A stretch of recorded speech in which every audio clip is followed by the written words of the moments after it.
Hi everyone, how you doing? This is the video for the full moon in Scorpio, which is on the 1st of May. The full moon falls in Scorpio around 10-11 degrees opposite the sun in Taurus, and this creates a powerful axis of Taurus versus Scorpio. So Taurus is about security, stability, the physical world. Scorpio is about transformation, emotions, the unseen. Now remember, we're not meant to see everything. We're not always meant to see the whole picture. So this full moon is not light or surface level. It's deep, emotional, revealing and transformative. Just as we thought the energy was going to shift. So the core energy of this full moon, I did a bit of research, and the Scorpio energy is inviting us to look at emotional truth, so how you really truly are feeling, rather than that little mask we put on saying everything's okay. Releasing and letting go, because of course that's about the full moon. Transformation and rebirth.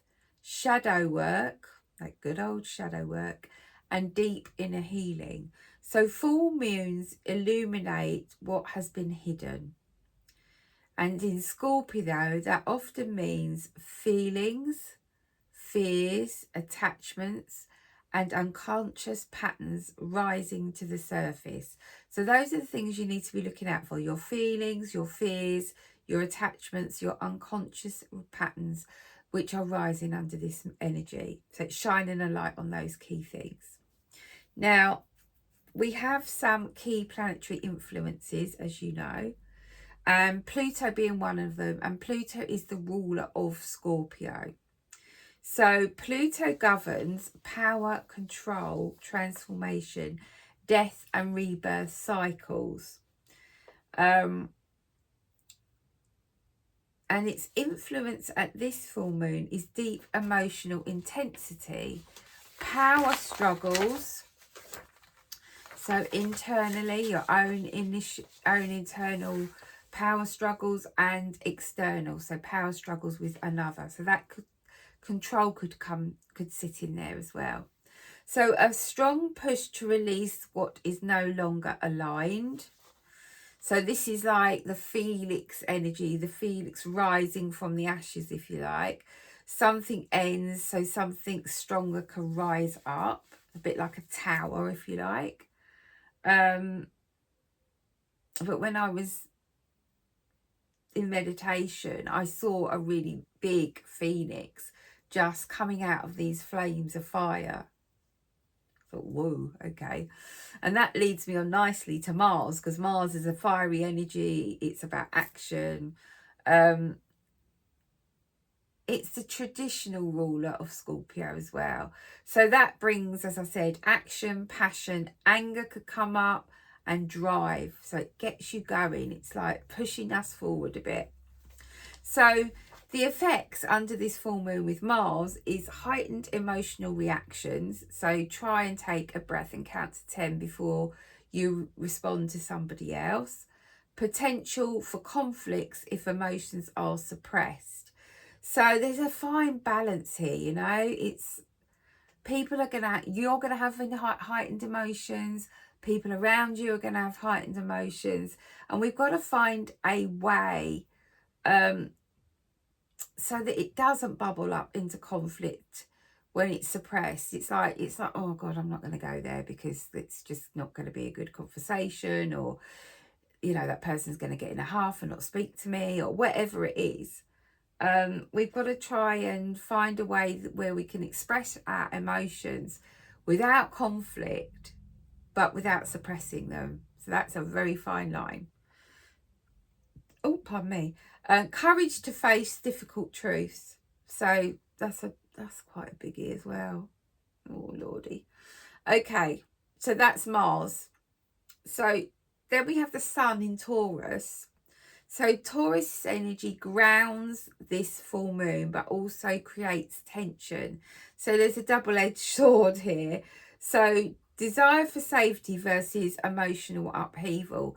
And that really is what I was trying to say in that last paragraph. It's like, when do I speak up? When do I wait? I don't want you to suppress.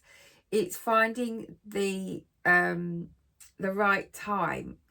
It's time. What is it? Give me the words. Choosing your battles. Thank you, Metatron. So it's about choosing your battles, when to speak up and when to just park it. And that doesn't mean you just forget about it, because then you're suppressing your emotions. Also, Taurus is going to be helping us with holding on versus letting go.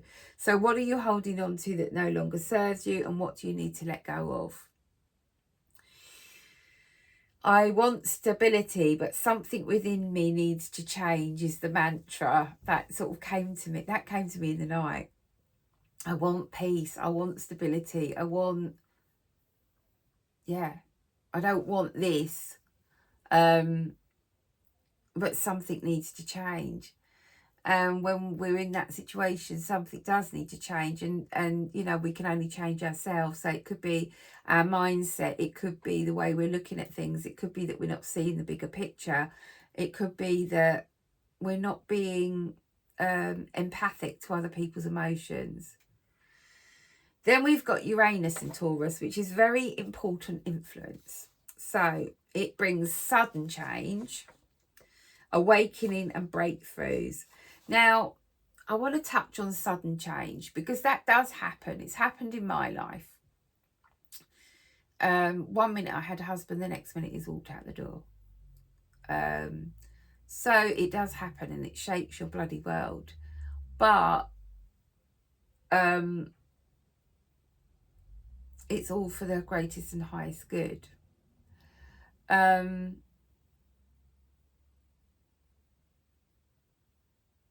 But sudden change can be a blessing. I was going to say something else about sudden change and it's gone. See if that's going to come back.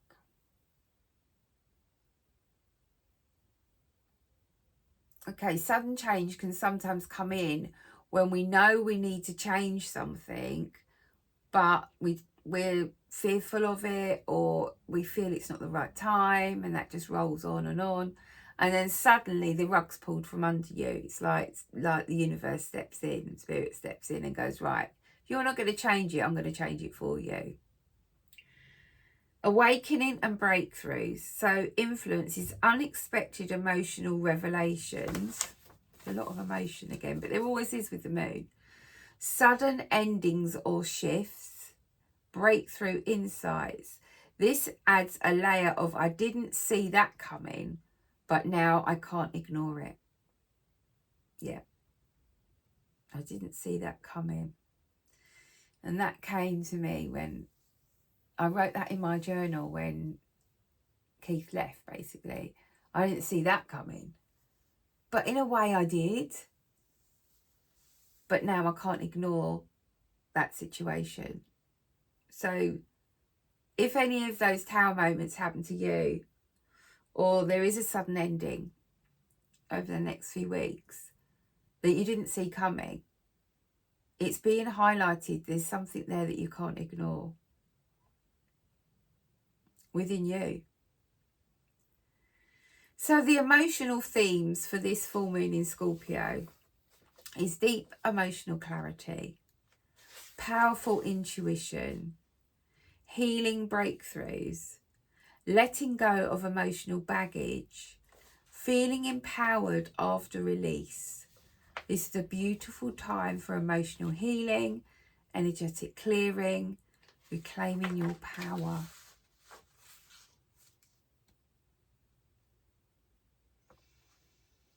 Always follow your intuition. Let go of that emotional baggage we've been carrying. Challenging emotional energies for this Scorpio full moon can bring intensity.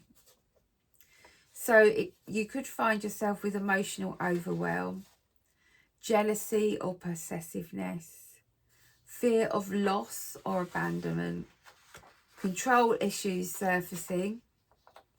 Old wounds re-triggered. So it's a biggie, this one. It's a real biggie. Things may actually feel all or nothing, heightened, hard to ignore. This is not a push. It's just a time of showing us, revealing to us what needs to be healed next. What's the next healing piece of the puzzle, if you like. It's weird because when I was doing this, I actually channeled this in two halves. Then I did some research and then added a few bits in. It was heavy. The energy was really heavy.